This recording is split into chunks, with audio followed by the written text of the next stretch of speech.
name is Janet Heath, and I am doing the debriefing guide. So question number 1 is to tell me where you saw caring exhibited in the scenario. As I reflect back on the clinical situation, Rebecca, the homeless teenage mother, is being discharged from the hospital by Nancy, the RN. Caring is exhibited when the nurse enters the room with an upbeat attitude and introduces herself. Also, Nancy brings in extra items in order for Rebecca to have them in case she doesn't have them at home. This is kind and considerate. The nurse pointed out that the patient appears to be doing well with her feeding. However, she wanted to demonstrate and teach the patient diaper changing in order for Rebecca to be given a chance to ask questions and to get the feel for her comfort level. Nancy demonstrated and explained how to change the baby's diaper, normal bladder and bowel frequency, and explained cord care. In question number 2, it's tell me behaviors you observed that were not caring behaviors.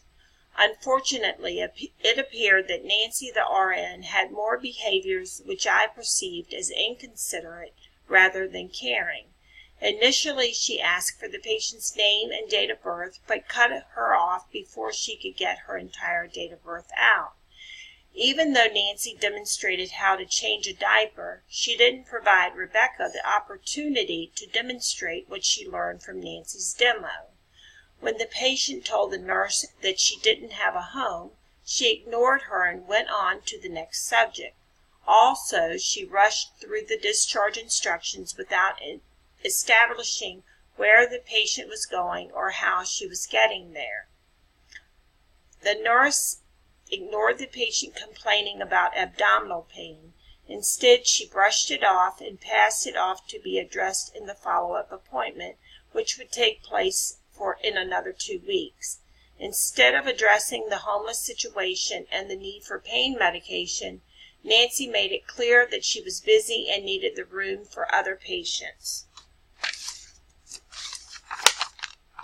Number 3, how would you respond to the situation? My response to a homeless teenage mother would be entirely different from what Nancy's response was. Initially, I would develop a rapport with the patient and give her an opportunity to express her concerns and needs and provide support during her hospitalization.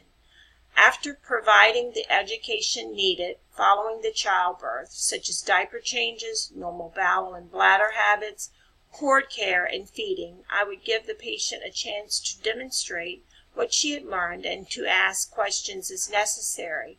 Also, I would refer her to care management or a social worker in order to find housing or the homeless mother-infant as with this situation. Furthermore, if the patient continues to have pain in spite of taking prescribed medication, alternatives would be discussed. If the patient continues to ask for Percocet and has a previous history of abuse, this should be addressed before allowing the patient and child to return to such an environment. Finally, making certain that the mother and child are in a safe environment upon discharge would be my major concern. Number 4, tell me about the priorities in the scenario from the patient's viewpoint and from the nurse's viewpoint. Well, from the patient's viewpoint, getting something for pain was definitely a priority. And the nurse's priority was rushing through the discharge in order to fill the room with another patient. In number 5 on the debriefing, it says to tell me about resources that could be offered for this patient.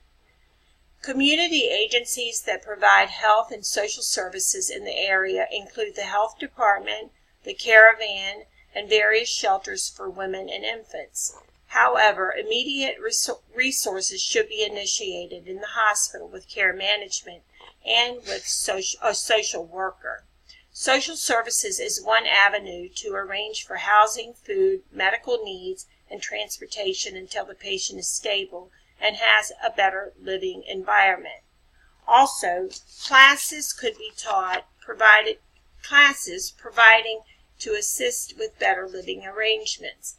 If Rebecca is willing to stop using drugs, there are programs that will accept both mother and infant into the program and to assist with teaching proper parental teaching. Number 6, how would you transfer what you have learned here to the practice setting? In order to transfer what I've learned into the practice setting, I would incorporate my formal knowledge with experience that I have learned and the Christian upbringing that my parents taught me in order to provide compassionate, non-judgmental care to this patient and her newborn. Since she is homeless, I would make appropriate referrals to social services in order to find a safe shelter with food and necessary health care. My efforts would not cease until proper placement is established. Thank you.